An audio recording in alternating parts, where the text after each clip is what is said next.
Қайырлы күн, құрметті әріптестер. Өте қуаныштымыз. Әр оқу жылдың басында, тамыз айында дәстүрлі форматта біздерде осындай секция жұмысы ұйымдастырылады. Биылғы оқу жылдың басында біздер секциялық жалпы тақырыпты, тамыз конференциямызды мынандай тақырыппен алып отырмыз. Білім берудегі өзгеріс, жаңашылдыққа бетбұрыс және әрекет деген. Осы тақырыпта біздерде биылғы оқу жылында біздер 26 секциялық отырыстарды ұйымдастырамыз. Соның ішінде 14 пәндік, 12 панельдік. Уважаемые коллеги, спикеры и гости, в преддверии начала нового учебного года рада приветствовать вас на традиционной августовской предметной педагогической секции учителей физики.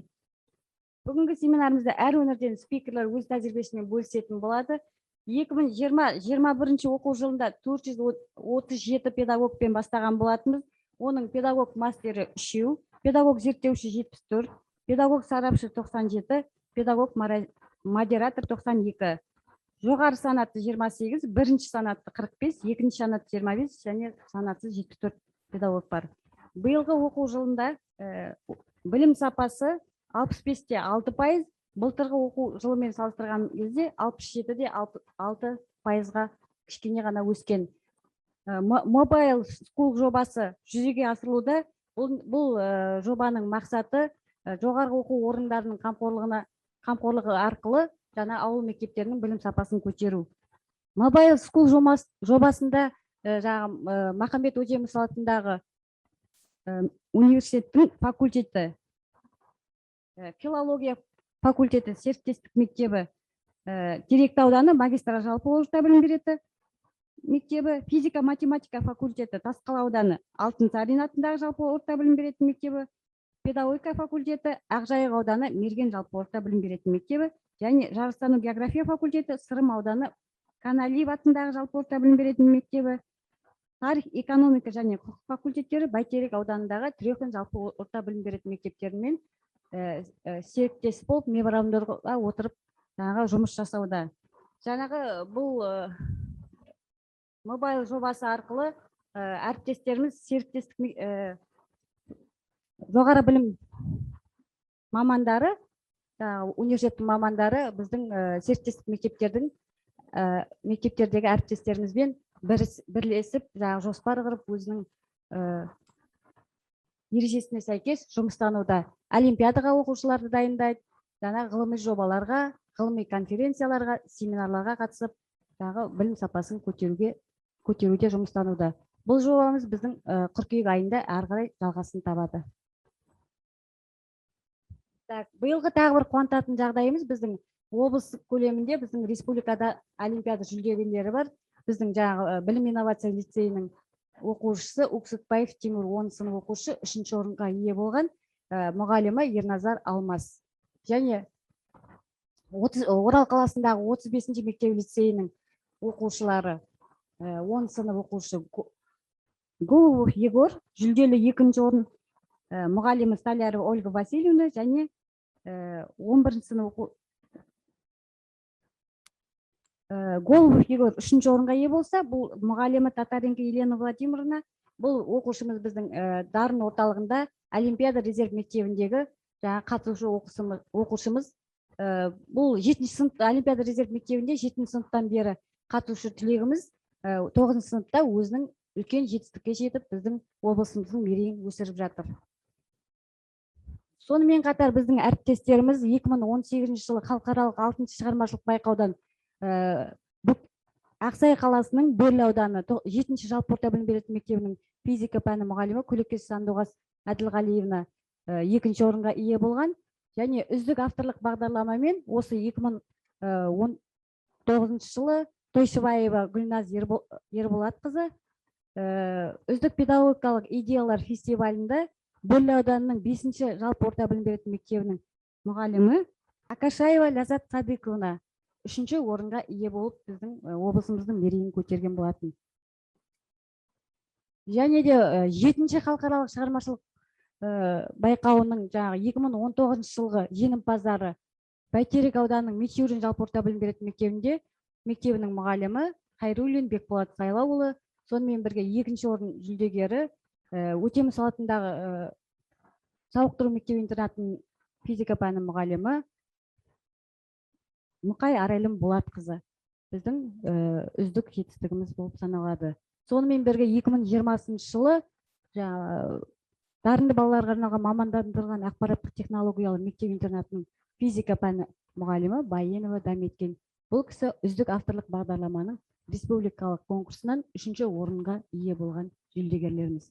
Сонымен бірге биылғы біздің 22 жылы функционалдық сауаттылықты PASI халықаралық зерттеуге дайындық жұмыстары былтырдан бастап жүргізілген болатын. Әр сенбі сайын сенбілік мектеп жұмысы мұғалімдер әріптестеріміздің іс тәжірибесімен бөліскен болатынбыз. Бұл жұмысымыз биыл ары қарай жалғасын табады. Сонымен бірге оқушыларды дайындық жұмысында биылғы оқу жылында біздерде әріптестеріміздің бірігіп құрған іс тәжірибесімен аудан облыс көлемінде таратылған болатын.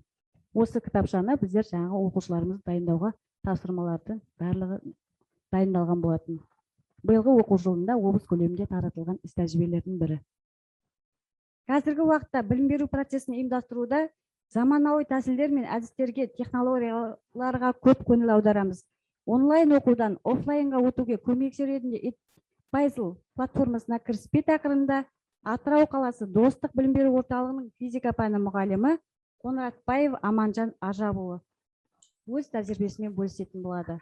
Аманжан Ажабұлы, сөз кезегі өзіңізде. Саламатсыздар ма, құрметті әріптестер. Келе жатқан оқу жылыңызға сіздерге табыс тілеймін. Оқушыларыңыз өздеріңіз пәндеріңізді жақсы оқысын. Жемісті берекелі болсын бұл жыл. Енді мен бір демонстрация экрана жасасам бола ма? Жасалып тұрға демонстрация экран. Мен өзімнің экранымды көрсетсем бола ма деген ма? Сіздерге қазір көрініп тұр ма? Иә, көрініп тұр. Онда кешірім сұраймын, көп уақыттарыңызды алмай қояйын. Бұл жақта көп мұғалімдер жастары өте үлкен. Менің жасым сіздердің қасында өте кішкентай. Андай жап-жас болып алып, не үйретпекші бізге деп айып етпеңіздер. 8-9 жыл физика беріп келе жатырмыз. Кішігірім бір сіздерге бір бөлісейін деп едім. Бұл жақта слайдтарды орысша дайындадым, негізі қазақша айтамын. Бірақ қазақша орысша да сұрақтарға жауап беруге тырысайын. Егер сұрақтарыңыз болса, қойыңыздар. Бұл жақта қараңыздар, негізі менің мақсатым мынандай тақырып таңдадым. Edpuzzle деген платформа бар. Бұл негізі онлайн платформа. Кейбір адамдарға ол қиындау болуы мүмкін. Себебі компьютермен жаңағындай жұмыс істеу керек көп нәрселерді. Бірақ мысалы 2020 жыл, 2021 жыл өздеріңіз білесіздер, пандемия үшін өте қиын болды. Барлықтарымызға мұғалім ретінде айтайын. Бәріміз не үйреніп алдық, жаңағындай Zoom болсын, басқа да нәрселер болсын, азғантай болса да үйреніп алдық. Бұл жақта да шамалы үйрену керек болады. Бүгінгі негізгі тақырып бұл Edpuzzle платформаның артықшылықтары. Яғни мен неге өзімнің семинарымды былай атадым? Онлайннан офлайнға көшу. Негізі ең басында мынау пандемия басталған кезде онлайнға көшу өте қиын болды, бәрімізге. Және көштік, қарадық. Өзім мұғалім ретінде байқағаным, оқушылар бұл онлайн кезінде өздерінің уақыттарын жұмсағысы келмейді. И біздер мұғалімдер дайындаған, әзірлеген видеолар болсын, жақсы бір интернеттен жаңалықтар бөліскеніміз, үй жұмыстарымыз қаралмайтын. Яғни оқушы айтады да, я деп айтады, білесіздер да, бірақ та қарамай қояды.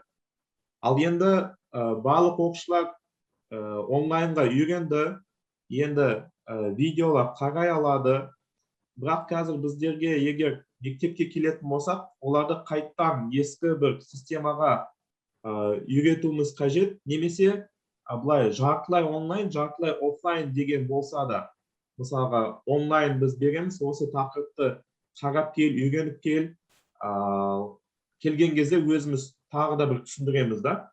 Сонда егер болса, яғни бұл жақта менің тақырыбым онлайн, офлайн екеуінің арасында бір шекара, көмекші, сол шекарада көмекші бір платформа бар, Edpuzzle. Егер телефондарыңыз қастарыңызда болса, қазір осы бір осылай жазсаңыз Edpuzzle деп, осындай бір значоктары болады олардың. Егер телефонға жүктеп қойсаңыз өтініш, кейбіреулеріңіз болса, жүктеп қоятын Android'тарда да бар, iPhone'дарда да бар. Edpuzzle осылай жазсаңыз, ағылшынша EDPUZZLE деп. Қазір мен түсіндіре берейін, сіздер загрузка қойып қойыңыздар. Бәріміз бірге бір минуттық бір тапсырма орындап көрейік бәріміз бірге. Мен көрсетейін бұл қалай жұмыс істейтінін. Edpuzzle'дың артықшылықтары. Сіздер кез келген видео қолдана аласыз. Яғни интернеттен, ютубтан тауып алған кез келген видео қолдануға болады. Мысал үшін көрсетейін. Қараңыздар, бұл платформада экран көріп тұр да?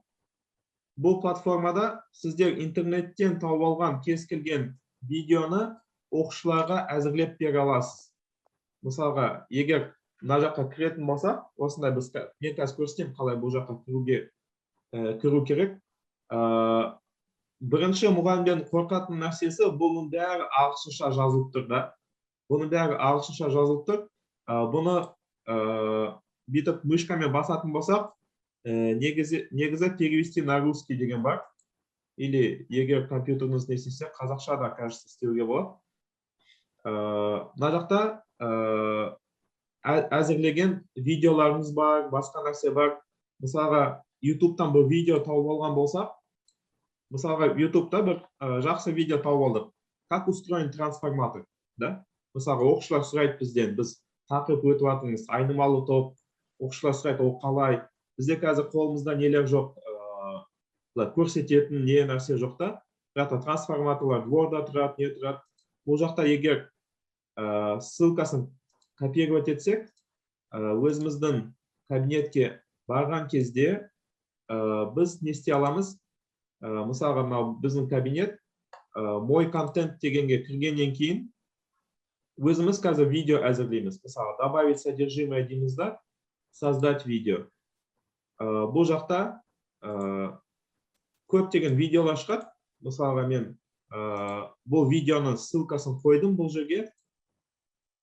Содан кейін бұл Edpuzzle деген программа бұл жаңағы видеоны тауып берді бізге.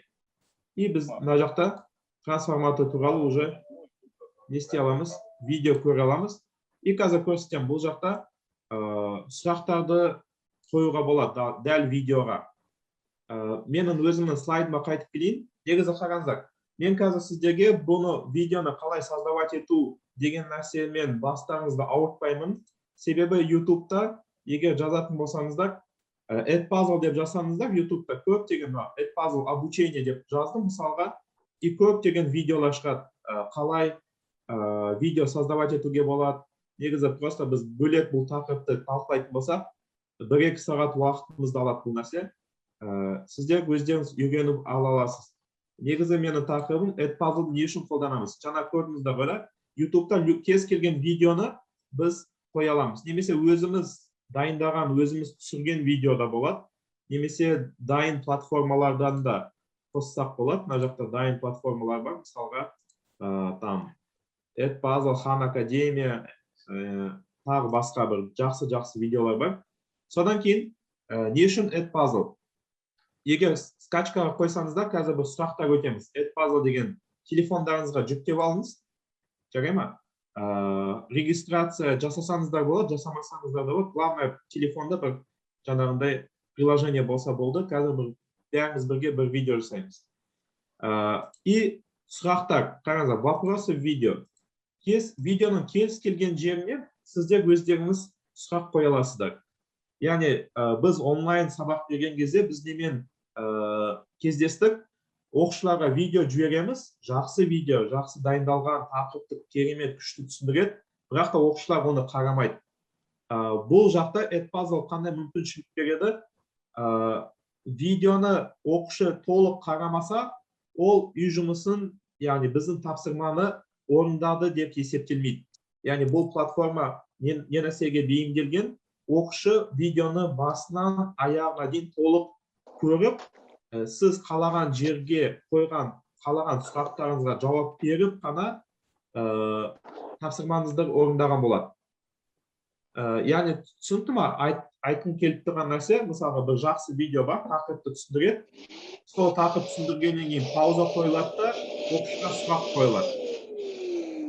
И телефонда приложение бар.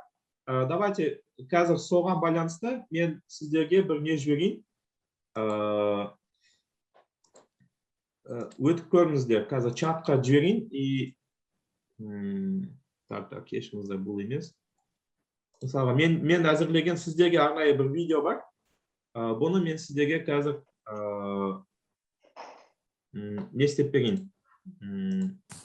Көрсетейін, қалай бұл қалай жұмыс істейтінін, жарай ма?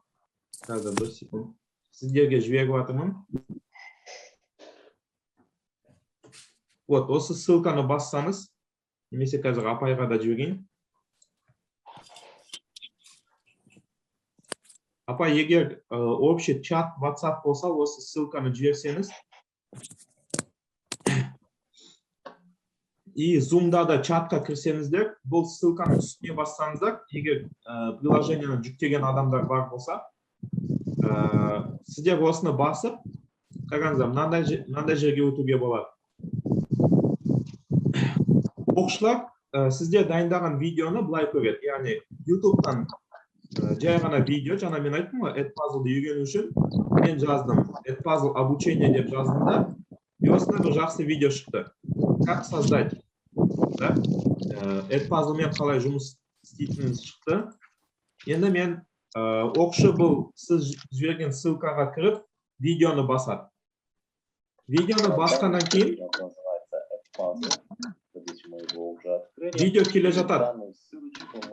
Мысалы, физика туралы бір видео болады. Окей, теперь вот мы перешли на edpuzzle.com. Нам нужно будет зарегистрироваться. Нажимаем на Sign Up. Міне, жаңа айтты ғой, нажимаем на Sign Up деді ғой, да? Так.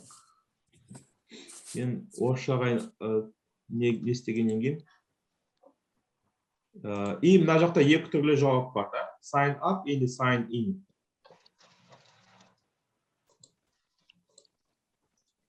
Так, мен жауап бердім.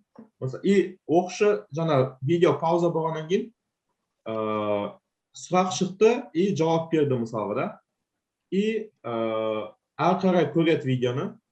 Здесь мы, естественно, выбираем I'm a teacher. То есть они у вас спрашивают, вы учащийся, либо же учитель. Естественно.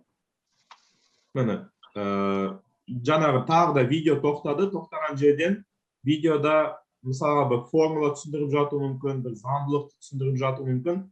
Пауза болады да, егер оқушы бұны видеоны мұқият тыңдаса, сіздер әзірлеген сұраққа мысалға жауап бере алады да. Я учитель деген басу керек деді, и мен бастым, я учитель. Ары қарай видео жалғаса береді. Яғни оқушы бұл сұрақтан былай өтіп кете алмайды. Қойшы, мен мұғалімге айта салам, как будто мен қарадым, бірақ на самом деле қарамады. Олай істей алмайды да. До конца көру керек видеоны. Полный. Это зарегистрируется через Google, либо же зарегистрируется через свою почту. Да? Когда вы выбираете Sign Up with Edpuzzle, то здесь вы используете свою почту, там, Mail.ru, Яндекс и так далее. Но в основном мы всегда используем Google и вам советуем, то есть один аккаунт вам на все сервисы откроет двери. Окей. И мына жақта кейбір өздеріңізден не істеуіңізге болады. Мысалы, бұл жақта құрметті оқушылар мұқият болыңыздар дегендей сұрақ емес. Мысалы, бұған дейін екі сұрақ болды да. Тест кетінде әзірлеуге болады. и Окей, просто sign in мұқият болыңдар, или просто формуланы қоюға болады, жарай ма? Немесе оқушы түсінбеген болса, ол артқа қайталады.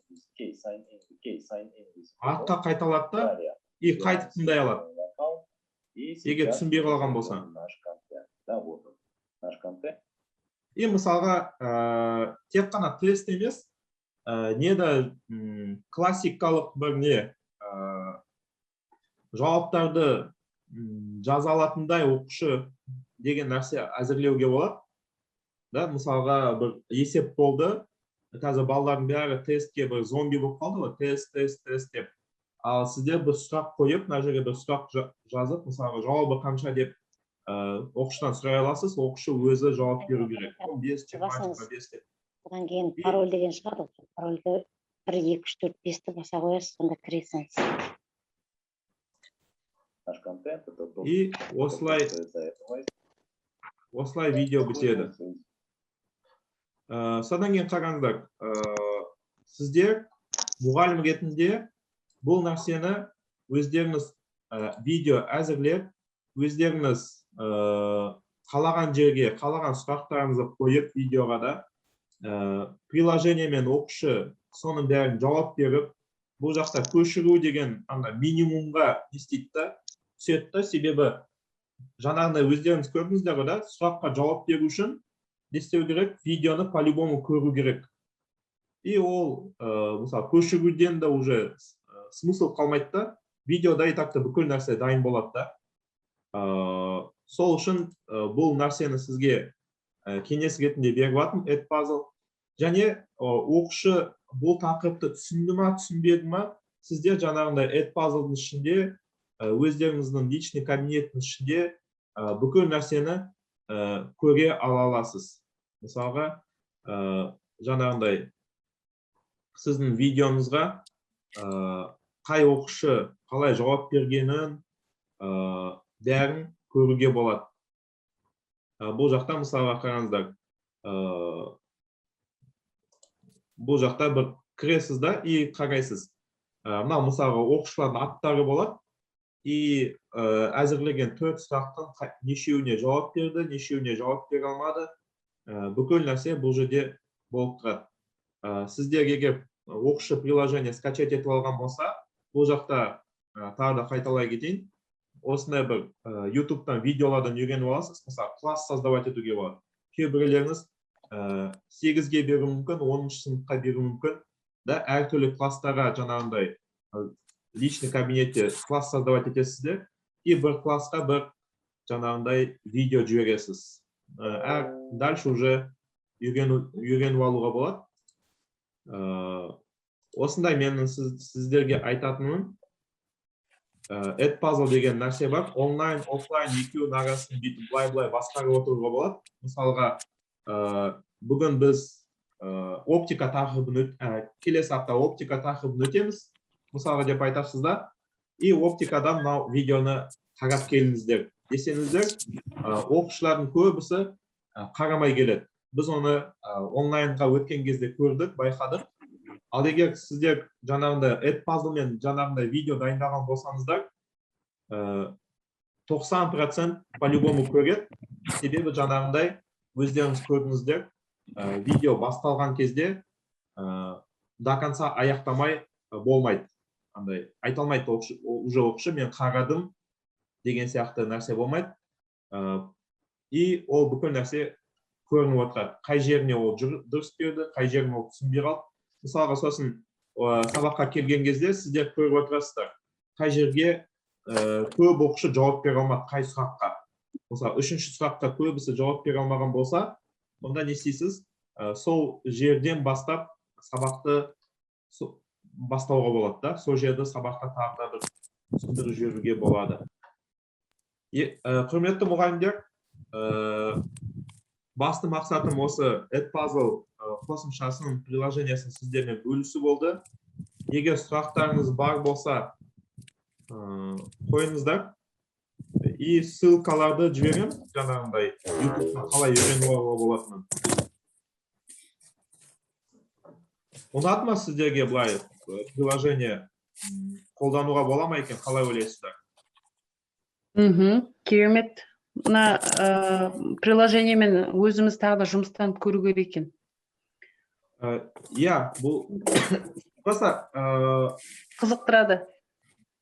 YouTube'дан кез келген жерден қызықты жақсы видеоларды өздеріңіз дайындап, и арасына сұрақтарды қойып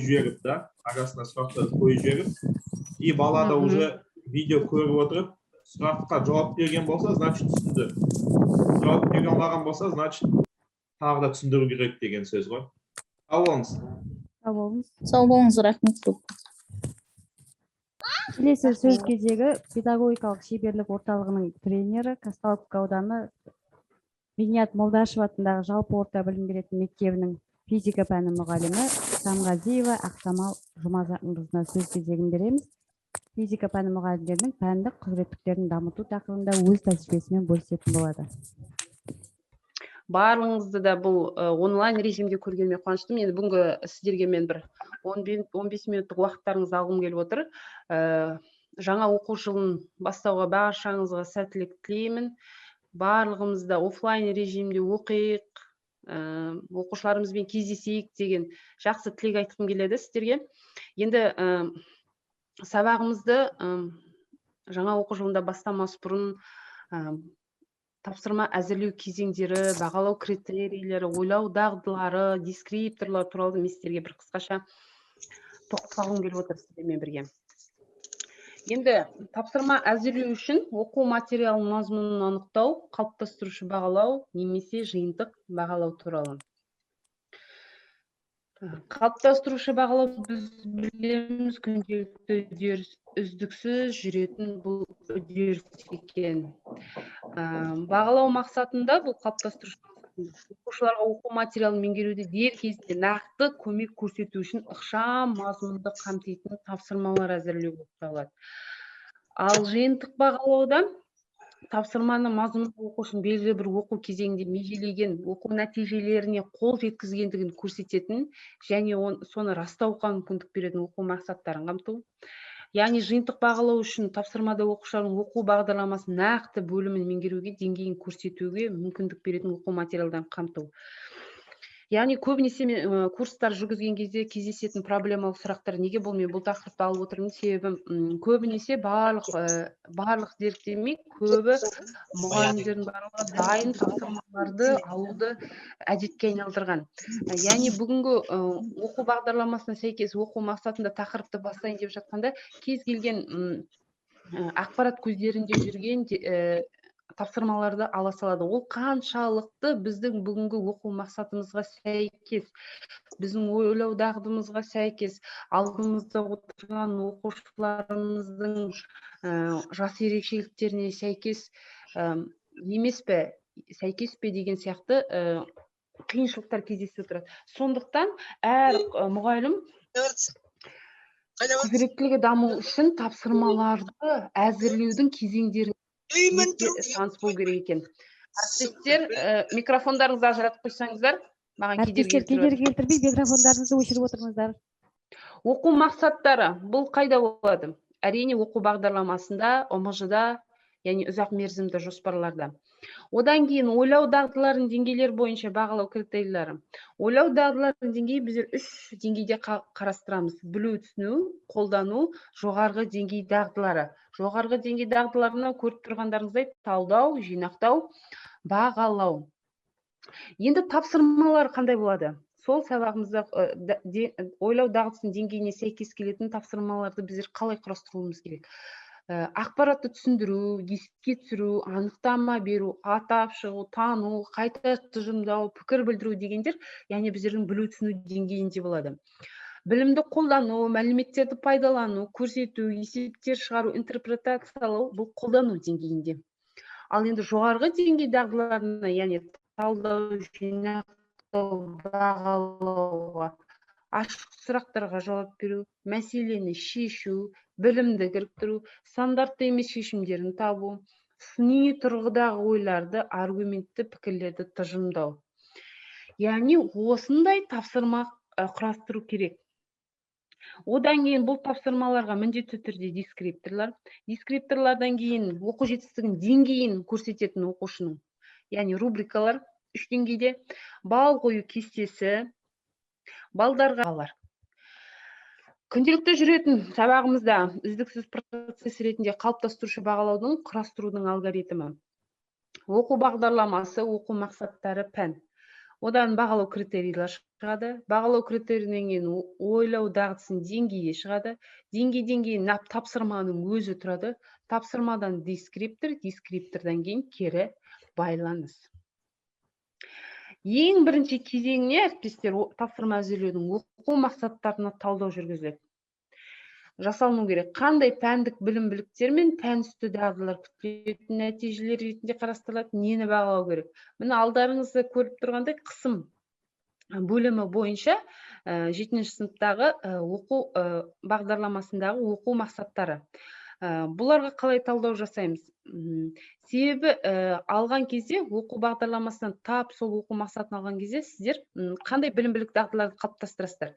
Яғни оқу мақсаты дегеніміз, біздер осы мынандай уақыт сабақтың үдерісінде біздер балаға түсіндіре алатындай, жеткізе алатындай біздің міндетіміз болып саналады. Ол қалай жүзеге асады? Блум таксономиясының 6 қадамы бойынша білу, түсіну, қолдану, талдау, жинақтау, бағалау. Көріп отырғандарыңыздай әрбір қадамдағы жетістіктер. Ең бірінші білім меңгеруінде процесінде 4 жалпы түрде айтқанда білімді қадағалаймыз. Бірінші фактологиялық білім, яғни оқушыға таныс болуы, немесе оқушы білуі тиіс негізгі терминдер мен фактілер болу керек. Екінші концептуалдық білім, базалық фактілердің арасында өзара байланыс, мысалы санаттық жіктелімдер, модельдер, теориялар.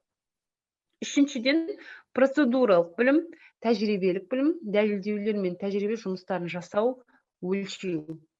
Төртіншіден метатанымдық білім, өзін-өзі танудан бастап, басқа адамдардың ойлау үдерісін түсіндіру және хабардар болу. Критерий құрастыру үшін қандай сұрақтар? Яғни критерий дегеніміз не? Критерий қандай болу қажет?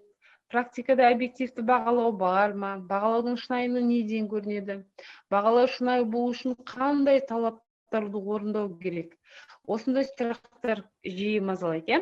Яғни бағалау критерий өлшемді, орындалатын болу керек, нақты, анық және түсінікті болу керек. Өлшемді деп оқушының оқу мақсаттарына жету деңгейін анықтайтындай болу керек. Орындалатын деп, яғни оқу мақсаттарына сәйкес анықталған болу тиіс. Ал нақты, анық, түсінікті мұғалім мен оқушы үшін болу керек. Мысалы, 7-ші сынып 7-1-1-1, 7-1-1-2 оқу мақсаты берілген. Бағалау критерий қарапайым, анық, түсінікті, нақты, өлшемді анықтайды. Көріп отырсыздар ғой, алдарыңызда.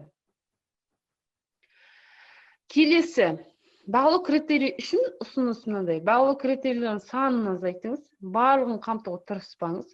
Оқу мақсат. Енді тапсырма әзірлеудің үшінші кезеңі, осы тапсырмаларды саралауды қамтамасыз ету үшін бағалау критерийлерін ойлау дағдысының деңгейіне сәйкестендіру қажет. Яғни ойлау дағдысының деңгейі дегеніміз не? Әрбір деңгейі ойлау дағдыларын анықтауды қалыптастыруға бағытталған оқу мақсаттарының иерархиялық өзара байланысының жүйесі. Бірінші мысалы оқу мақсаты берсін, бағалау критерийін 3 деңгейде алатын болсақ, бірінші бағалау критерий деңгейі, үшіншіде жоғарғы деңгей дағдылары.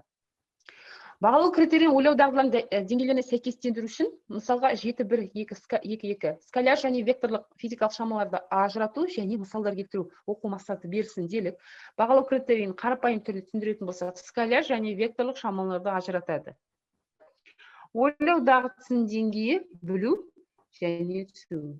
Міндетті түрде мынандай тексеру парағын жасап алғанды жөн көремін мен. Себебі бағалау критерийін құрастырғанда өзіміздің жұмысымызды кішкене уақыттан кейін қоя тұрып қайтып қарастыратын болсақ, бір олқылықтар шығатыны міндетті түрде.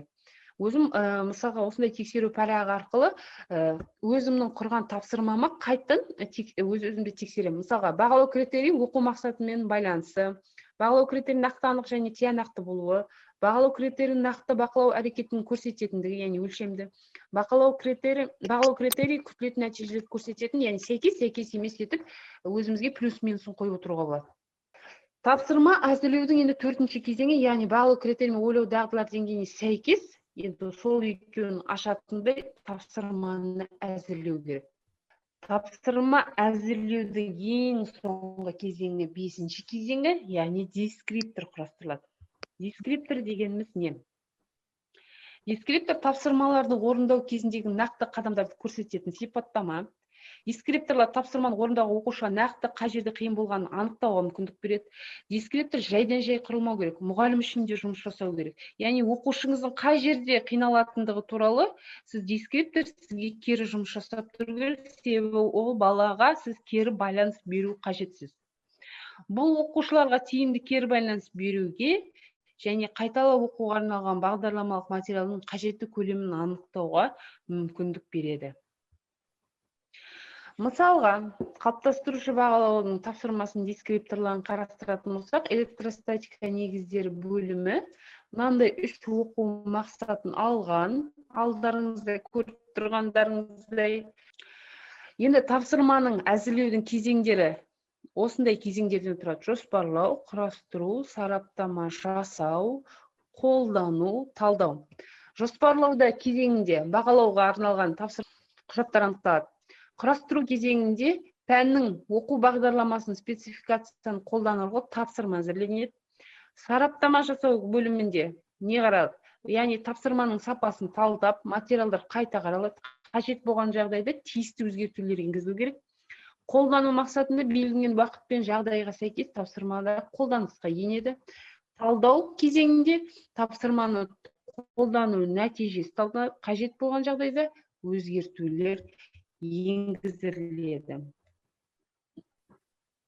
Сөйлеуші лекторларыңызға кедергі келтірмей, микрофондарыңызды өшіріп отыруларыңыз сұралады. Микрофондарымызды айырып қояйықшы бәрімізде. Видеоларымызды қосып, микрофондарыңызды өшіріп отырыңыздар. Келесі сөз кезегі Тасқала Сәулет мектеп лицейінің физика пәні мұғалімі Дүйсенова Айнұр Серікбайқызына беріледі. Оқушылардың жаратылыстану ғылыми сауаттылығын қалыптастыру жолдары тақырыбында өз іс тәжірибесімен бөлісетін болады. Айнұр Серікбайқызы, сөз кезегі өзіңізде. Рахмет, Тоқаш апайымыз. Саламатсыздар ма, әріптестер? Енді бүгінгі күнімізге сәттілік, жалпы жаңа оқу жылында жаңа табыстарға жете берулеріңізге тілектеспін. Алла қосса оқушылармен қауышатын күн тезірек тілеймін. Оқушылар, мен бүгінгі сіздермен бөлісетін тақырыбым. Бұл жерде ең бірінші тоқталып өткім келіп отыр. Басқаларына Сенеканың мынандай сөзімен бастағым келеді. Басқаларды үйрете жүріп, біз өзімізде үйренеміз. Яғни кез келген мәселеде ең бірінші біздер басқаларды үйретуге, білетінімізбен бөлісуге ұмтылсақ деген ұсыныс. Енді жалпы бүгінгі өз баяндамамда оқушылардың функционалдық сауаттылығы неде, жалпы жай сауаттылық пен функционалдық сауаттылықтың айырмашылығы қандай, оны қалай қалыптастыруға болады деген сұрақтар аясында өз ойыммен бөліскім келеді. Функционалдық сауаттылық деп отқанымыз бұл адамдардың әлеуметтік, мәдени, саяси және экономикалық қызметтерге белсене араласуы. Яғни бүгінгі жаһандану дәуіріндегі заман ағымына, жасына қарамай ілесіп отыруы. Адамның мамандығына, жасына қарамай үнемі білімін жетілдіріп отыру екен. Бұл жалпы функционалдық сауаттылық. Ал оқушылардың функционалдық сауаттылығы деп отқанымыз оқушының пәнді терең түсіну қабілетін дамыту, алған білімін сыныптан тыс жерде кез келген жағдайда тиімді пайдалана білуін қамтамасыз ету екен.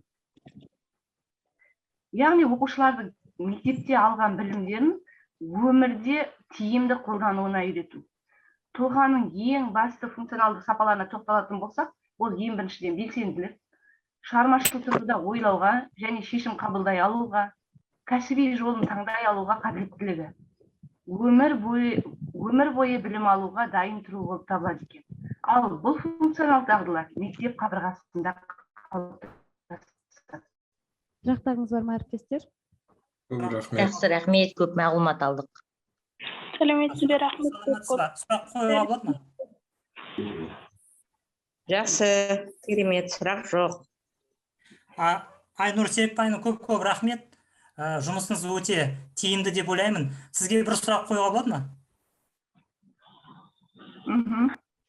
Мына осы жұмыс қоя беріңіз.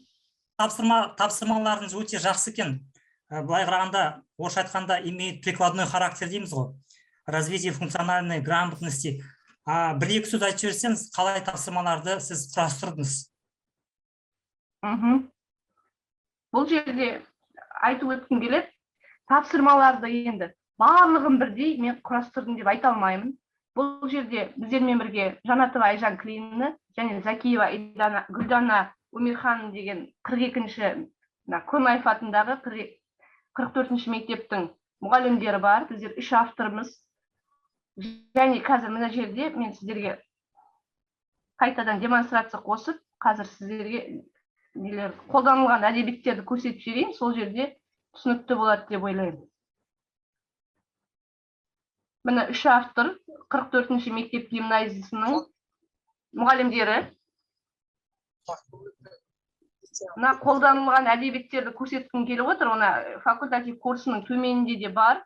Бұл жерде біздер көбіне мына Skif Instaro деп ру деген сайттан тапсырмаларды алдық. Және сол сайттың тапсырмаларын алып, өзімізге аударып және жинақтадық. Сіздерде мына сайт арқылы және мына жерде қолданылған әдебиеттер тұр, осы сайттардан тапсырмаларды алып құрастыруыңызға болады. Енді бірден кез келген мұғалімге пиза тапсырмаларын құрастыру оңай деп айта алмаймын, өте күрделі. Бір тапсырманы құрастыру үшін де бір апта, 10 күн деп кетіп қалуы мүмкін. Сондықтан біздер дайын материалдарды алып, соны өзімізге ықшамдап жинақтадық. Рахмет. Жаңағы мысалы болашақтың добы деген тапсырманы болашақ үй деп, болашақ мектеп деп тапсырманы өзгертуге болады уже. Болашақтағы мектеп қандай болу керек, болашақтағы үй қандай деген сияқты, ақылды үй дейміз ғой, сол сияқты етіп тапсырмаларды өзгертуге болады деп ойлаймын. Мына егер де факультативті курсты алып жатсаңыздар, онда сонда әдебиеттер тізімі бар, сол жерден барлығын көруге болады. Қосымша материалдар осынан алыңыздар. Рахмет. Жауап бере алдым деп ойлаймын. Сәлематсызға, сұрақ қоюға бола ма екен? Бұл электрондық, бұл факультативті электрондық қосымшаны біздер деген неден әдістемелік кабинеттен аламыз да. Ал ішінде жаңағы тапсырмалардың жауаптары барлығы берілген ғой да? Әдістемелік кабинет, енді біздер облыс көлемінде тараттық, әдістемелік кабинеттен алатын шығарсыздар. Тапсырмаға жаңағы мен қалай көрсеттім, жауабымен, барлық бағалау критерийімен, барлығымен солай құрастырылып тұр. Жақсы, рахмет. Бұл жерде факультативті курсты жүргізу барысында тек қана мен физикпін, физика бағытындағы тапсырмаларды беру керекпін деп, сол бағытта шектеліп қалмайық деп айтқым келеді. Жаңа бұл жерде кейбір тапсырма экологияға байланысты болуы мүмкін, кейбір тапсырма химияға байланысты болуы мүмкін. Бірақ жаратылыстану бағытында жаратылыстану сауаттылық болғандықтан оқушы сол тапсырмалардың барлығында орындай алу керек. Сондықтан жан-жақты тапсырмалар. Енді сабағымызда өзінен өзі физиканың тапсырмаларын біздер беріп жатырмыз. А факультативті курста сол бағытта жұмыстануға болады деп ойлаймын.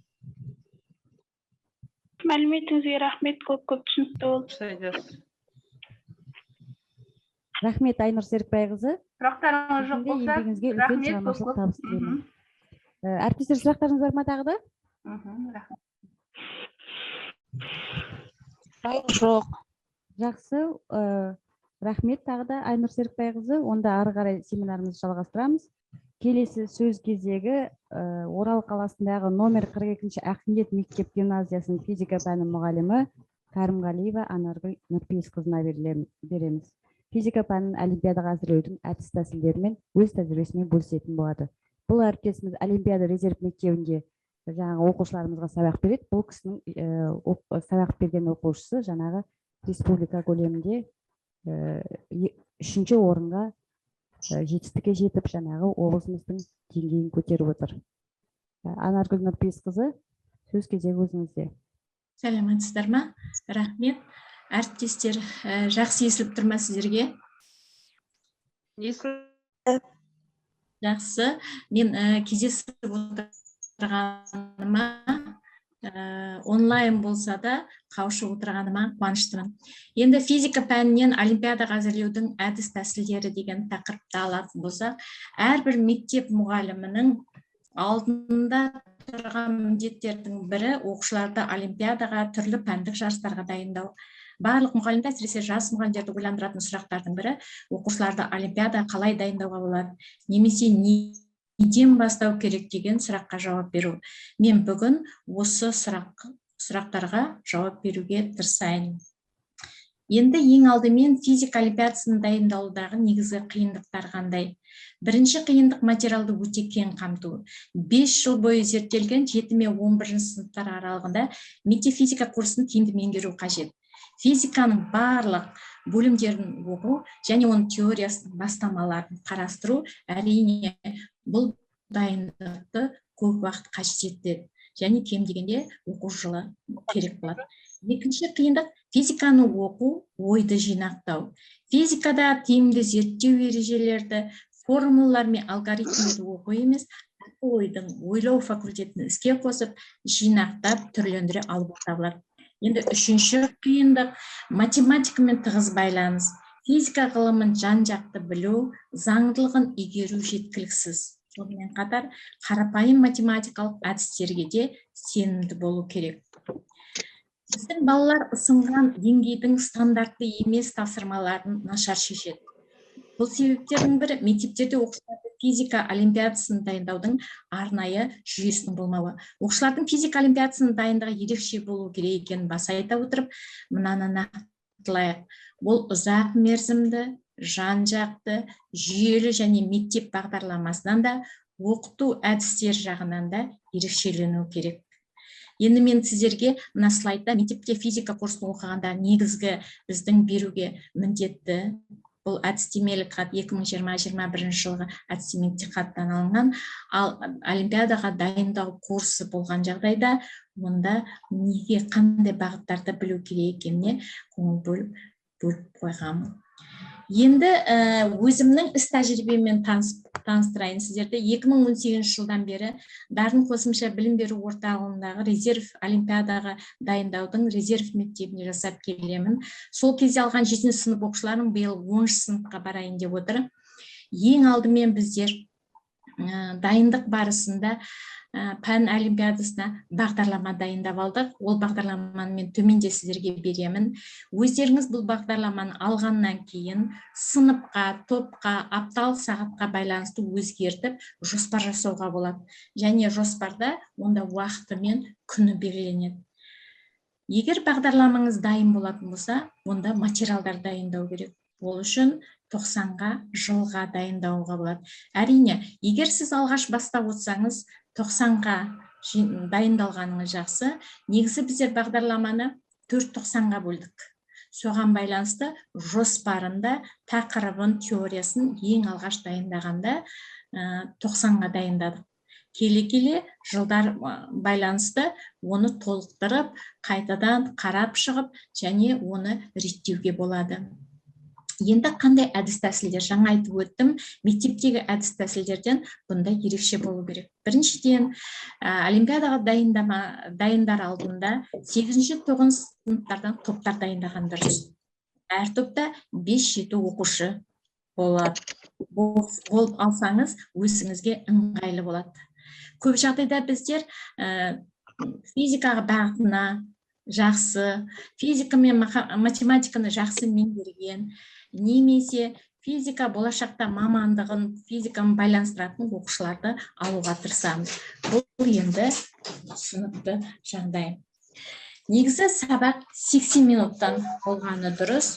Өйткені әр сабақта біздер қайталап отырамыз. 8-9 оқушылардың физика бағытын таңдап қарастыра отырумен бірге бір сабақ мектептегі уақыттың 2 сабағын қамтығаны дұрыс, яғни 80 минут. Әр сабақ үй тапсырмасын тексеруден басталады.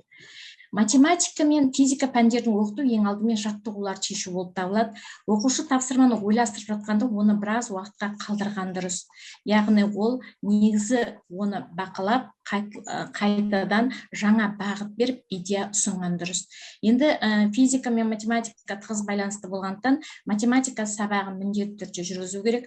Оны өзіңіз жүргізсеңіз тіптен жақсы, бірақ сонымен қатар математика пән мұғалімдермен бірге де жұмыстануға болады.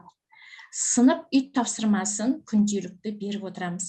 Әрине, оқушының деңгейіне байланысты олар тапсырмаларды күрделендіріп отыруға болады, және белгілі бір апталыққа үй тапсырмасын беретін болсаңдар, онда әрбір күнге үй тапсырмасын бөліп, соған байланысты үй тапсырмасын міндетті отырғаны дұрыс. Тағы бір айта кететін жағдай, бұнда міндетті түрде топ мүшелермен жеке-жеке жұмыстану керек.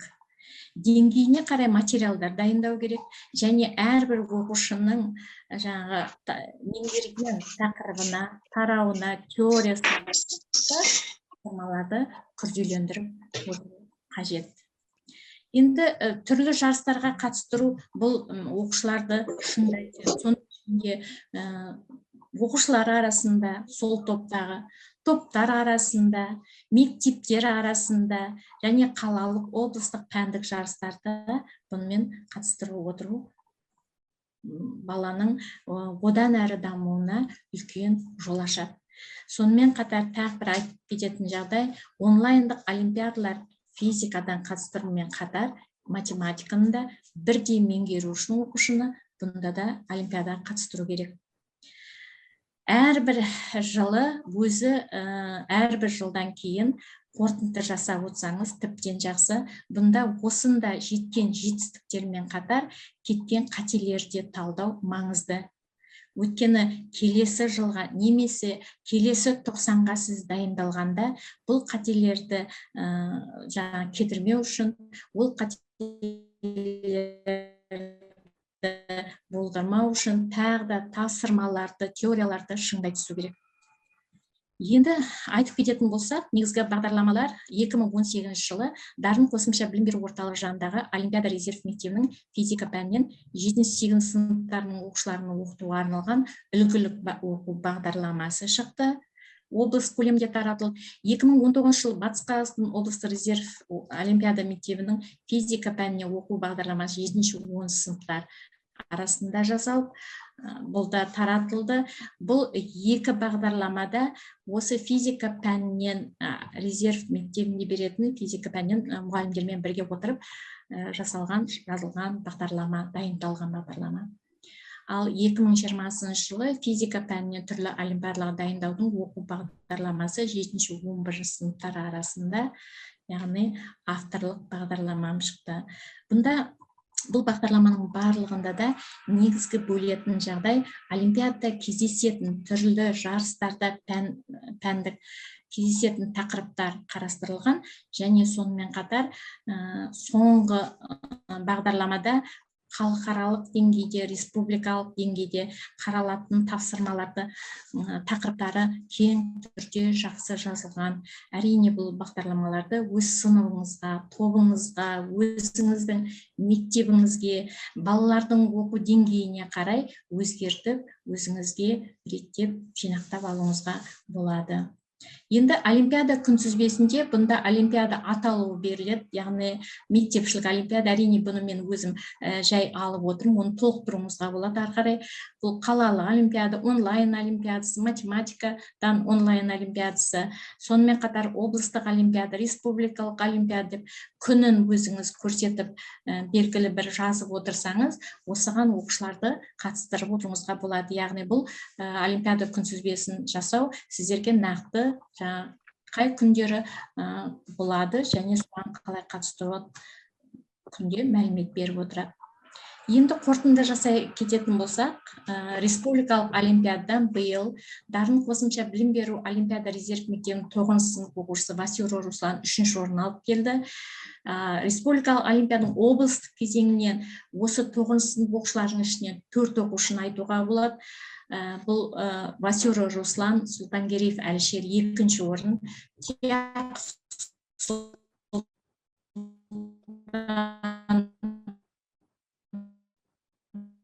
3-ші орын, Мұрат Айсере алғыс хатпен марапатталып отыр.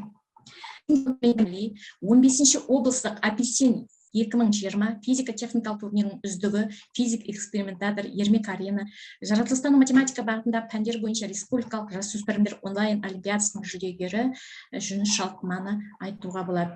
Әрине, дарын қосымша білім беру орталығында резерв мектебінде оқушылардың жетістіктері бұл орталықтың физика пән мұғалімдерінің де жетістіктері. Мен де осындай жетістікке үлес қосқаныма қуаныштымын.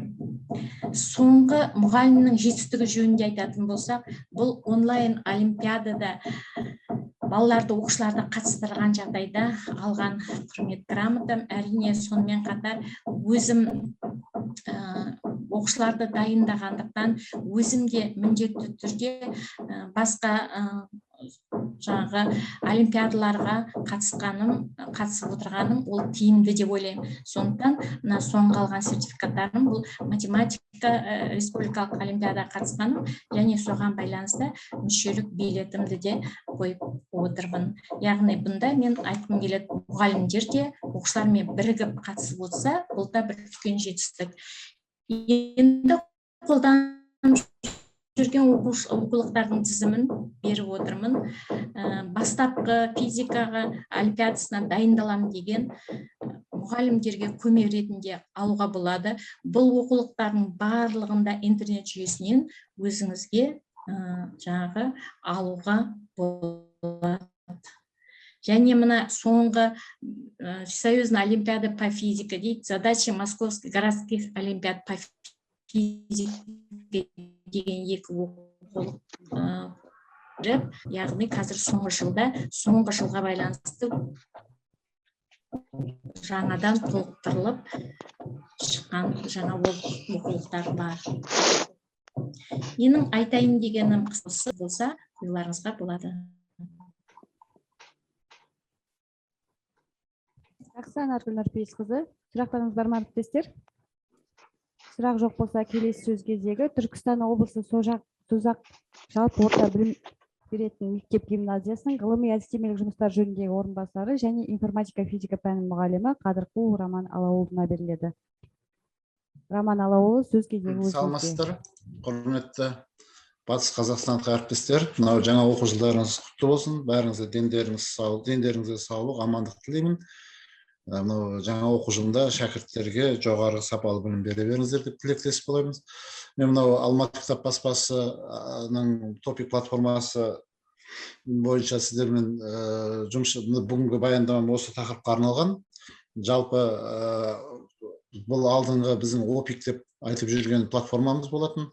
Мынау қазақстандық ОПИК, бұл Эстониянікі, Қазақстанның өзінің несіне ауысуына байланысты мынау топик деп атын өзгертіп, қазіргі барлық мынау цифрлық контенттердің бәрі мынау өзіміздің елде болуына байланысты. Қазір мен қысқаша түсіндіріп беремін, жалпы мынау системасын, сосын барып нақты оқулықтарды көрсетейін. Оның үстіне мынау жаңа таныстырып отырған, мен негізінен мынау Алматы кітап баспасымен бірге информатика оқулықтарының авторымын. 3-ші, 5-ші, 6-ші, 7-ші, 8-ші, 9-ші, 10-ші, 7 оқулықтың қазір қолданыстағы. Сонымен бірге негізі мамандығым негізі физикпін, физика пәнінің мұғалімі. Сол үшін биыл баспамен бірге 7-ші сынып физика оқулығын жазып жатырмыз. Енді ол алдағы жылы ауысады. Ол туралы да кішкентай көрсетейін. Цифрлық енді физиктер қатысып отқан екен, әрине әркімге өзінің пәні қызық қой. Жалпы қазір топик туралы айтып өтсем, мынау цифрлық Қазақстан бағдарламасының аясында барлық қазір білім саласына да цифрландыру келіп жетті. Қандай ерекшеліктер бар, соған тоқталайық. Мынау платформаны қазір мен сіздерге тиімділігін айтам, бұдан кейін практически көрсетіп беремін. Ол мен уақытым бар. Мынау жалпы айтқанда пандемия уақытында 20-шы жыл 4-ші тоқсанда әсіресе мынау біздің жаңағы айтып отқан ОПИК платформасы барлық мектептерге республика бойынша тегін ашып беріпті. Ол жерде біраз мұғалімдер жұмыс жасап, оның ерекшеліктерін байқадым. Енді электронды оқулық деген уақытта біз основной негізінен жаңағы PDF варианттағы оқулықты көз алдымызға келеді, қағазда. Бұл олай емес. Бір уақыттың өзінде жаңағы компьютерде мынау электрондық платформа арқылы жұмыс жасап, балалардың біліміні осы жерде көтеруге мүмкіндік бар. Енді мынау платформаның ерекшеліктері туралы айтып жатыр. Мынау жұмыс жасауға ыңғайлылығы. Енді платформаны былайша айтқанда, былай шет жобасын бәріңіз білесіздер ғой. Бұл енді бұл платформа әрине ең бастысы сол қазіргі қолданыста мынау Россиянікі болсын, или басқа сол шетелдегі мынау басқа әлемдегі елдердің осындай платформалары бар. Солармен салыстырған дәл солай платформа сол қазақстандық біздің мынау білім сала осы біздің мектептің жаңағы кітаптары, яғни білім беруі осы платформада қалай көрініс тапқан, соны көруге болады. Енді бір ерекшелігі топик платформасы Қазақстанда әзірге жалғыз платформа. Бізде негізгі мынау кітап шығарумен айналысатын 3-4 гиганттар бар ғой.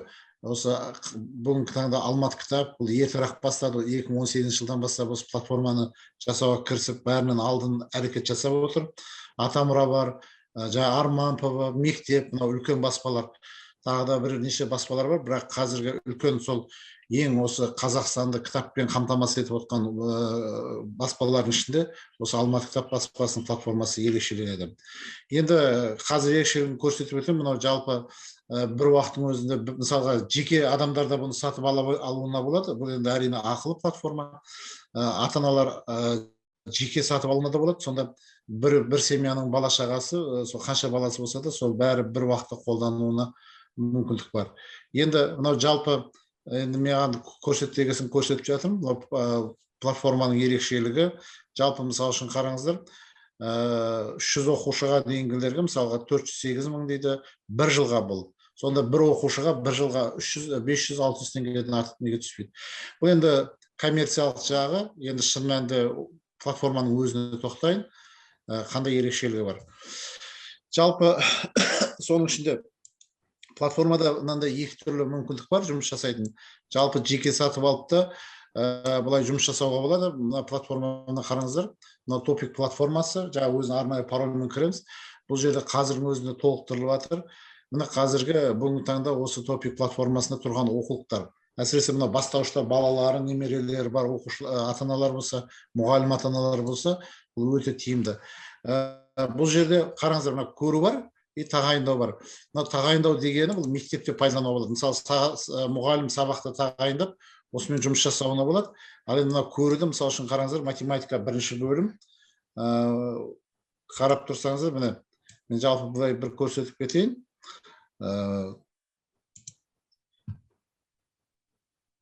Мысалы үшін қараңыздар. Қалай электронды оқулық қалай жұмыс жасайды бұл жерде? Көптаңбалы сандар дейді. Барлық принцип осы, барлық сіздер физикада да осы принцип сақталады. Қазір физиканы да көрсетемін. Міне, бір уақыттың өзінде, міне қарап тұрсаңыздар, міне көптаңбалы сандар, көбейту және бөлу. Мына жерде балалар көбейту бөлуінде орындайды, тапсырмасыны осы жерде орындап, жауабын тексереді. Мысалы үшін, мына жерге былай жаза салайын. Көрініп тұр ма?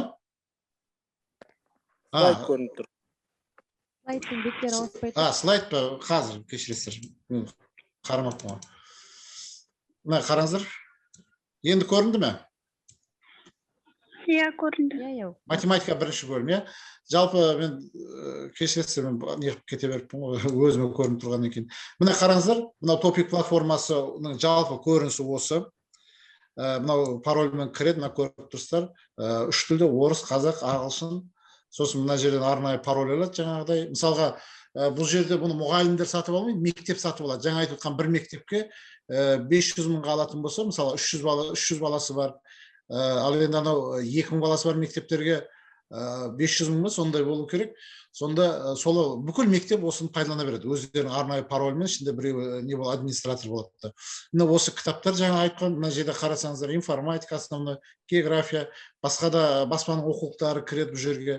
Сосын осындай несі бар. Енді айтып отырмын ғой, мысалы үшін математика біздің ең мынау балалардың мектептегі проблемный пән, жаңағы барлық баланың қиналатын пәннің несі осы. Қарап тұрсаңыздар, міне ерекшелігі барлық айтып отырмын, алдағы уақытта мынау химия, физика, мен қазір физиканы да көрсетемін, просто мына көрсетіп жіберейін. Мысалы, көбейту және бөлу дейді. Бұл жерде видео арқылы түсіндіруде бар. Мысалы үшін сандарды көбейтуді қалай көбейтуге болады ережелерін. Мына жерде тапсырмалардың жауаптарын жазып, сақтауға болады. Мына мысалға мен енді ойдан келгенін жазып жатырмын, қалын немді әшейін сандар жазып жатырмын. Мына жауапты тексеру. Мына мысалы үшін мына жерде мен жазған жоқ, мына правильных ответов 0, ешқандай не жазылған жоқ. Мына осындай ары қарай санны зерттеу, мына қадөлгі былайша айтқанда, мысалы үшін мына жерде таңдау әдісі бар, тек қана жазу емес, мына жерде әртүрлі мынандай мүмкіндіктері бар. Сосын жауаптарын тексеріп отырып, бала бірнеше рет өзінің математикадан, мысалы үйінде отырып та дәл осылай жұмыс жасап алады. Бұл қазақ тілі үшін де, әдебиет үшін де осындай. Енді тікелей сіздердің пәндеріңізге көрсетсек, мынау физика оқулығы, бұның автор мен өзім, бірақ енді бұл шын айтқанда әлі биыл экспертизаға кетті. Мына қараңыздар, мына өздеріңіз білетін физиканың ең алғашқысы, келесі жыл білесіздер, бүкіл Қазақстан бойынша мына 4 жыл болды ғой, кітап ауысады. Мынау жаңа өздеріңіз білетін ең бірінші тақырып. Мен енді осы кітапты жазу процесінде бүкіл кітаптарды сараптадым, қолданыстағы кітаптарды сараптадым. Міне қарап тұрыңыздар. Сабақ мақсаты физика табиғат туралы ғылымда табиғат құбылыстарын білу болу керек еді. Ажырату. Міне табиғат құбылыстары берілді, түсініктеме берілді. Енді қараңыздар. Осы қашын мен білетін біздің физикада бұндай тапсырмалар, даже бірінші бөлімде ешқашан бұндай тапсырма бермейтін. Әшейін жаңағыдай 2 сұрақпен аяқтай салатын. Міне электронды платформада қалай әдемі көрініп тұр. Міне мысалы үшін мынау топтық жұптыққа берілген. Бұл жерде топтық жұптық дегендер бар, бірақ тура түсініңіздер, топтық жұптық егер сабақта орындаса, мүмкін сондай нете. Ал енді былайша айтқанда жеке орындай беруге болады, мұны топтық жұптық май. Мысалы үшін қараңыз, мына суретке қараңыздар. Сурет көрініп тұр ма? Физика көрініп тұр ма? Физика табиғат туралы көрініп тұр ғой, мынау. Иә, қараңыздар, мына суретте машина кетіп бара жатыр, светофор жанып тұр, мынау күн шығып тұр. Бұлай дейді. Балалар табиғат құбылыстары сабақ мақсаты. Төменде берген әр суретте неше табиғат құбылысыны байқауға болады. Бір суретте бірнеше табиғат құбылысын байқауға болады. Мысалы қараңыздар, қозғалыс бар, машина кетіп бара жатыр, механикалық. Сосын жарық, күн шығып тұр дейік. Сосын жарық болсын, сосын мынау шам жанып тұр, мынау светофор септір, электр құбылысы дейік. Міне қараңыздар, мына жерде үшеуінде дұрыс өтті. Енді бұл жерде қараңыздар, бұл жерде бұл оқулықтың ерекшелігінің өзі осындай да. Бұл келесі жылы ұсынамын мен бұл оқулықты, өзім жеке оқулығым. Енді мысалы мына суретке қараңыздар, найзағай ойнап тұр, мынау теңіздің бетінде. Қандай құбылыстар көріп тұрсыздар? Демек, бұл жерде қараңыздар, электр құбылысы жаңа найзағайдікі. Сосын мынау байқап тұрсаңыздар, күннің теңіздің бетінен не ойнап тұр? Жарық құбылысы анау қайтып несі беріп тұрған. Сосын дыбыс, жаңағы найзағайдың дауысы. Міне осындай нелер болады. Мысалы үшін мына жерде үй шаруасы, мынау асхана. Асханада мысалы қараңыздар, жылу құбылысын көруге болады. Міне осындай нелер көп. Мына бірінші тақырыптың өзінде ары қарай қараңыздар. Міне мысалы үшін мына жерде мысалға атмосфералық қысым деген тақырып мынау. Бұл жерде мына тұр, есептер жаңағыдай математикадағыдай есептер осы жерде балалар тексеруге болады. Мысалы мына жерде жауаптарын жазып, мына жерде тексеріп, мыналар арқылы қайталай беруге болады. Одан кейін мысалы тағы да мына жерден өтесіздер тақырыпқа. Бұл жаңа топиктің ерекшелігін айтып, барлық оқулықтар осындай. Мына мысалы айтқан бір ғана бірінші тақырыптың өзінде, мына мысалға біздің ең бірінші тақырыпта не айтарымыз білмейміз ғой, балаларға бірінші сабақты түсіндіреміз, өтіп кетеміз. Мына жерде видеосы тұрады. Видеосы бар, жаңағы тиісті видеолар бар. Сосын практикалық жұмыстардың нелері қойылады. Міне жаңа айтқан, енді қараңыздар. Мынаны жаңа көрсеттім. Енді мына қарап тұрыңыздар. Бұл жерде осы бірінші тақырыпта зат пен дене ұғымын көрсеткен уақытта, мысалға автобус мен әшейін ойдан қойып жатырмын. Қарап былай несін анықтап жатқан жоқпын. Міне тексереміз. Міне 4 жауап. Мына жерде осындай қатесін көрсетеді, 4-еу. Сосын мысалы механикалық құбылыстарды анықтап белгіле дейді. Қайсысы мысалға баланың секіру қозғалысқа жатады, автобустың қозғалысы, сосын қайықтың жүзуі. Міне осыны бассақ, міне 3-еуден 3 жауап туыр болды. Міне осындай қызықты нелер мүмкіндік бар. Бұл әлі жасалып жатыр. Енді сонымен бірге бұл жерде мысалы үшін экспериментке тоқталайын. Бізде физиктерді білесіздер, үш нәрсе бар ғой: теория, жаңағы есеп, практика и лаборатория. Мына жерде қаяқта бізде механикалық есептер шешу, есептер дәлдігі, масса, мысалға мынаны алайық. Енді бұл жерде әлі толық аяқталған жоқ, бұл енді проект қой. Мен физиктер болғаннан кейін айтып жатқаным ба. Сол физика лаборатория, бұл жерде сол лабораторияны кәдімгі виртуальный лаборатория болады. Сол лабораториялардың бәрі көрінеді. Қысқасы айтып отқаным, біз мынау топикті таныстырудан мақсат, егер бұны мектеп болып алуға да болады, болмаса жеке де алуға болады. Енді мүмкіндігін көріп тұрсыздар, сабақта интернет болса, жаңа қазіргі уақытта мынау балалардың сабақта планшет, мынау ұстауына да мүмкіндік беріп жатыр ғой. Жалпы мектепте мынау презентацияның қажеті жоқ, өзін көрсетіп, өзімен түсіндіріп, жұмыс жасай беруге болады. Міне құрметті, сосын мына жерде мұғалімдер үшін енді егер мектепте қолданатын болса, жаңа айтып отқан біздің нені, онда мынандай бұл тек қана бұл не емес, мұғалімдер үшін мынандай мүмкіндіктері бар. Мына қараңыздар, кітапхана жаңа айтқан, мысалы тапсырмалар тағайындау, класспен бірге жұмыс жасаудың мүмкіндіктері бар. Толық не сияқты. Мына жерде тапсырмалар ұйымдастырады. Бұл жерге тапсырмаларды өздеріңізде қойып тапсырма жасауға болады. Топтармен жұмыс жасауға болады. Қысқасы бұл кәдімгі полноценный, мына қараңыздар, оқушылардың тізімін жазып, кәдімгі полноценный электронды оқулық. Осы жерде мысалға 3 адамға бір тапсырманы, 5 адамға бір тапсырманы өзіңіз қолдан жасап берулеріңіз болады. Міне құрметті ұстаздар, физиктер, сіздерге мен бүгін топик туралы таныстырғым келгені осы еді. Назар қойып тыңдағандарыңызға рахмет. Егер сұрақтарыңыз болса беріңіздер, осы жерде жауап беруге тырысайын. Әріптестер, сұрақтарыңыз бар ма? Берген мәліметіңізге көп рахмет, бәрі түсінікті болды.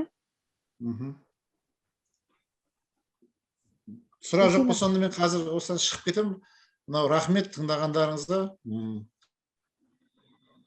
Үлкен рахмет Алау, Роман Алауұлы. Еңбегіңізге үлкен шығармашылық табыстар тілейміз. Сұрақтарыңыз бар ма, әріптестер?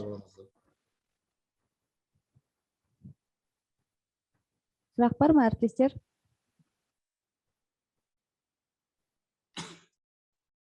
Сұрақ жоқ сияқты. Онда әрі қарай жалғастырайық. Рахмет тағы да Роман Алауұлы. Келесі сөз кезегін Серікбаев Ертен Саршықбайұлына береміз. Алматы қаласының физика про онлайн мектебінің физика пәнінің мұғалімі. Сөз кезегі өзіңізде, Ертен Саршықбайұлы.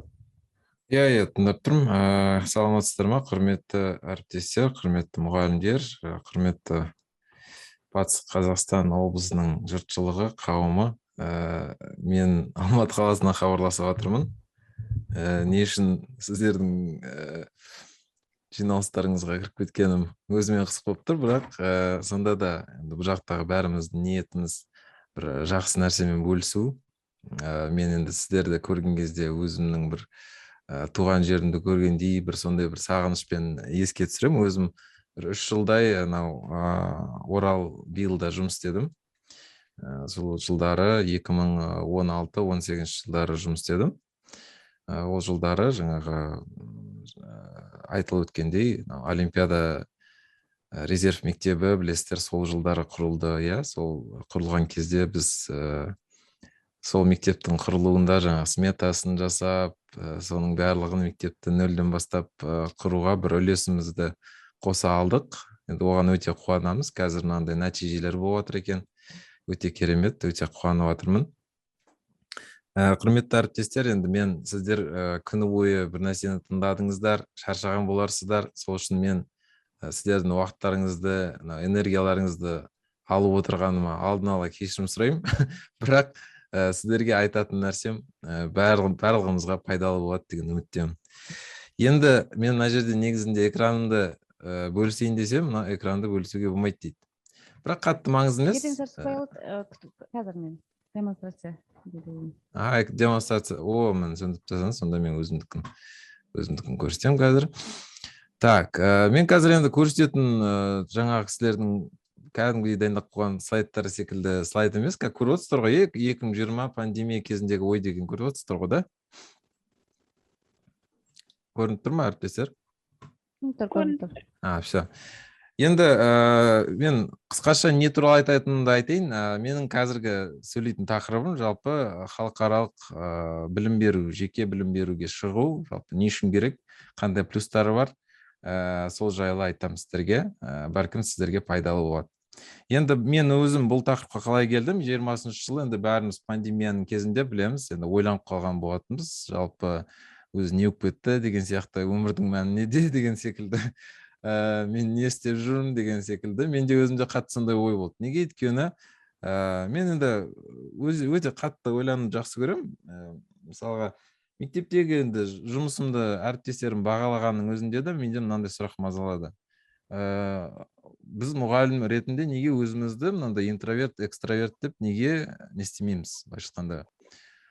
Ойланбаймыз осы тақырыпқа, бар ғой. Неге өйткені орай береміз, былайша айтқанда, сабақты бересің, таңнан кешке дейін бересің сабақты. Экстравертсің ба, интровертсің ба, саған сенің беріліп жатқан сабағыңа қойылатын талаптар бірдей. Солай ғой, әріптестер, келісесіздер, бұл бәрімізге сондай бір талап қойылады. Сенің сабағың бірдей болу керек деген сияқты. И шыны керек, адам табиғаты әртүрлі, мына жақта қаншама, 100 шақты адам отырмыз. 100 түрлі адамымыз ғой, былайша айтқанда. Әркімнің әртүрлі табиғаты бар. Біреулер шынымен де жалғыз болғанды жақсы көреді, біреулер наоборот экстраверт. Қалай дейді? Біреулер экстраверт, мысалы, көпшілікпен араласқан жақсы көреді. Бірақ дәл осы нәрсе маған қатты сондай бір сұрақ болды. Неге өйткені менде мынандай болды, бәлкім сіздерде де бар. Сабақ бітеді, кешке жақын, сабақтан кейін бір сағат бойы отырғың келеді. Тып-тыныш қана, ешкім мазаламай деген секілді. Бәрімізде бәлкім бұл нәрсе бар шығар. Бұл нені білдіреді? Жалпы біздің табиғатымызға сүйене отырып әрекет етуіміз керек негізінде. Табиғатымыз қандай болса, соған сай әрекет жасасақ, соған сай жұмыс жасағанымыз дұрыс. Яғни білім берсек, жарайды, білім беріңіздер, бірақ сол өзіңіздің табиғатыңызға қарама қайшы болмайтындай түрде білім берген дұрыс. Енді мен өзімді интроверт санағаннан кейін, маған жеке білім беру жақынырақ. Яғни бүкіл классқа білім беруден гөрі жеке білім беру, бірге бір. Мысалы, олимпиада не үшін маған жақын болды? Өйткені олимпиада бірге бір түсіндіресің, бала бірге бір дамиды. Кәдімгідей сол кезде бір сондай бір тиімділік артып кетеді да, эффективность дейді ғой, жұмыстың да, сабақтың да. Сол үшін мен жеке білім беруге келдім осылайша. Одан кейін мынандай да сұрақ бар шығар, бәлкім сіздерде. Мұғалім қазіргі уақытта, мысалы, білімді тықпалаушы ретінде сезініп қалуы мүмкін кейбір кезде өзін. Мысалы, сабаққа келесіздер, сынып бар алдыңызда 30 адам, как будто сол білімді барып, әйтеуір не болса да, қандай жолмен болса да, әйтеуір түсіндір деген сияқты талап қойылады. Маған бұл қарама қайшы болды. Бәлкім кейбір адамдарға ол жақсы. Мен енді бұны дұрыс демеймін, бірақ мен үшін бір білімді тықпалау, ол мен үшін бір түрлі нәрсе болды. Сол үшін маған андай саналы подходтағы балалар жақсы. Маған сондай енді, мен табиғатым сондай. Бәлкім араларыңызда мүмкін кейбіреулеріңіз іштей сөйтіп ойлап отқан шығарсыздар. Маған да жақсы сол баланың саналы подходы, осознанность дейді ғой орысша. Саналық деп аударсалды, мен дұрыс шығар. Физик болғаннан кейін особо не істемейсің ғой, қарамайсың ғой. И сол үшін қайтадан мен не келдім? Жеке білім беруге келдім. Жеке білім беру, яғни менің көп уақытым жеке білім беруге өту керек екенін түсіндім. Мен дәл қазіргі уақытта мектепте жұмыс жасамаймын. Тек қана жеке білім беру, тек қана репетиторлық былайша айтқанда. Енді репетиторлық деген бәлкім кейбіреулеріңізге біртүрлі ұят естілетін шығар. Репетитор болу деген бір престижный бір не емес, бірақ негізінде кейбір адамдарға бұл жақындау. Яғни мектепте 30 адамға сабақ бергеннен гөрі жеке білім беру жақындау. Солайша келдік. Біздің 5 минут уақытымыз қалыпты. Енді мен қазір қысқаша айтайын, барлығын айтып үлгермеймін. Нарықтағы платформаларды білесіздер, сіздерді жалпы негізгі мақсат бұл жақтағы не? Мұғалімдеріміз енді білім берумен қатар жалпы табысты болсын деген ниет қой. Яғни әрбір мұғалім осы жақта ешқандай да мынандай қаржылық жағынан мәселелер болмасын деген ниетпен айтылып отыр ғой. Профи.ру, Bookey.kz, Tutors онлайн деген сайттар, платформалар бар. Бұған бәлкім тіркелген де шығарсыздар. бірақ ол жақта байқасаңыздар, ол жақтағы еңбектің құны ондай жоғары емес. Енді маған лично мен жеке ойым ондай жоғары емес. Сондықтан да мен неге шықтым, мынау preply.com деген халықаралық платформа бар. Бұл жерде енді исключительно ағылшын тілінде береді сабақты адамдар. Бірақ орысша да беретіндер бар. Бірақ жалпы айтқым келгені осы біз енді Оралда болған кезде де мұғалімдерге ағылшын тілінде сабақ өткізу жайлы нелер семинарлар өткізген болатынбыз. Жалпы ағылшын тілін қолдана отырып нарыққа шыққыларыңыз келсе, мынау preply.com деген платформа өте сондай үлкен мүмкіндік. Бұл жердегі еңбектің құны енді $10-дан $40 дейін кете береді. Енді $10 санай беріңіздер, $10 деген 4200 бір нәрсе теңге. Біздің Қазақстанда ондай ставкалар жоқ. Енді аз уақытта көп ақша табу деген не деген сөз? Көбірек бос уақытыңыз болады деген сөз ғой. Көбірек бос уақыт деген отбасыңызға көбірек уақыт бөле аласыз деген сөз. Біздің енді көп мұғалімдеріміз әйел адамдар болғаннан кейін, әйел адамдар отбасында жаңа тамақ дайындауына, үйдің шаруаларын, балаларына қарауда көбірек уақыты болады, демалады деген сөз ғой негізінде. Енді жалпы сондай мақсатпен айтылып отыр. Енді бұл платформаға тіркелсеңіз, жарнамамен бас ауыртпайсыз, оқушылар өздері келе береді, артық әңгіме жоқ. Артық әңгіме деген енді бізде егерде Оралдан сізге оқушы іздейтін болсаңыз, ол біреудің танысы ма, ана жақтан келді ма, ана жақтан келді ма, артық әңгімені уайымдауыңыз мүмкін. Ол халықаралық нәрсе. Сіз ар жақта бір Голландиядағы бір оқушыға сабақ бересіз бе, ешқандай онлайн. И бас ауыртпайсыз, ешқандай артық әңгіме жоқ, иә? Содан кейін негізгі сұрақ, бәлкім сіздерде бір не бар шығар, өздеріңізді тоқтататын, енді мен оған қазір білім жоқ қой деген секілді. Негізінде ол қате ой, бірден айтайын, неге өйткені біздің СССР-ден қалған жалпы жүйе, мынау білім сапасы негізі жақсы. Мен қазір айта аламын, мысалы, мен қазір сабақ берген кезде мен сол қазақша, орысша, оқулықтардан оқыған нәрселерім бар ғой. Сол нәрселерді ағылшын тіліне аударып айта беремін, балаларға түсінікті. Ол не білдіреді? То, что бізде негізі сапа бар, бізде просто самооценка төменді. Осыған дейін жаңағыдай сендердің білімдерің жақсы деп айтатын адам болмағаннан кейін, мысалы, жыл сайын айтады, ой, пизадан біздің нашар, нелеріміз нашар деген сияқты. Негізінде сапа жақсы. Просто бізге не істеу керек, сол нәрсені көру керек. Бір жаңағыдай сабақ беріп көру керек. Білім содан кейін қай уақытта шыңдалады, ол практика. Егерде оқушының алдына шығып сабақ берсеңіз, соның бір стандартына сай, халықаралық стандартқа сай білім берсеңіз, сол уақытта шыңдалады ғой. Ал мектепте енді өкінішке орай менің өзімнің жеке ойым, бәлкім келісесіздер, келіспейсіздер, бірақ мектепте көпшілікке негізделгеннен кейін білімнің сапасы, ол жақсы бір білім беріп үлгермейсіз, или жақсы бір білім деңгейіне түсе алмайтын шығарсыз, мысалы мұғалім ретінде. Бірақ жеке білім беруде ондай емес. Жеке білім беруде талаптар бар, сол талаптарға сай әрекет ету керек боласыздар. Сондықтан да бұл үлкен бір шанс. Сол үшін сол жаңағы мысалға осының алдындағы айтқан мұғалімдерді айтып отыр ғой. Жаңағыдай неше түрлі ИКТ-ны қолданудың неше түрлі идея іздеп жүрміз. Негізі идеяның бәрі қай уақытта келеді?